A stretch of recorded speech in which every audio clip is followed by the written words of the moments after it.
Hello, high, নমস্কার, আদাব বন্ধুরা, কেমন আছো সবাই? বাংলাদেশের সবাইকে জানাই আমার আন্তরিক ভালোবাসা এবং শুভকামনা। স্টার শাকিব বাংলাদেশে বড় star. No, I have met him couple of times. Shakib is a wonderful guy, and আমার ওর কাজ বেশি দেখার সুযোগ হয়নি, but I know he is a superstar. He's a big star. বাংলাদেশের সুপারস্টার শাকিব খানের তুফান সিনেমার টিজার দেখার পর কলকাতার নায়ক জিৎ জানান, এতদিনে আমি যেটা পারিনি শাকিব খান সেটা করে দেখিয়েছে তুফান সিনেমার মাধ্যমে।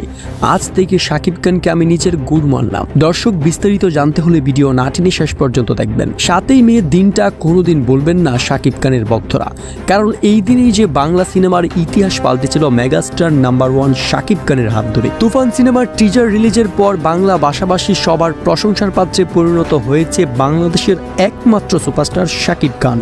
তারই বরাত দিয়ে নাম্বার 1 সুপারস্টার শাকিব খানকে নিজের বস বলে আখ্যায়িত করল কলকাতার নায়ক জিৎ। সম্প্রতি এক ভিডিও বার্তায় জিৎ জানায়, আমি বাংলাদেশের সুপারস্টার শাকিব খানের তুফান সিনেমার টিজার দেখেছি। সত্যি বলতে আমি অবাক হয়েছি শাকিবের অভিনয় দেখে। সত্যি শাকিব খান নাম্বার 1।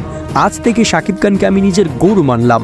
সেই ভিডিও বার্তায় জিৎ আরও জানান, শাকিব খানের তুফান সিনেমা প্যান ইন্ডিয়ান রিলিজ হলে হয়তো আমাদের বাংলা সিনেমার ইতিহাস পাল্টে যেতে পারে। সবশেষে বাংলাদেশের দর্শকদের প্রতি রইল শুভকামনা এবং শাকিবের জন্য রইল অফুরন্ত ভালোবাসা। দর্শক, শাকিব খানকে ভালোবেসে থাকলে অবশ্যই চ্যানেলটি সাবস্ক্রাইব করে রাখেন। ধন্যবাদ।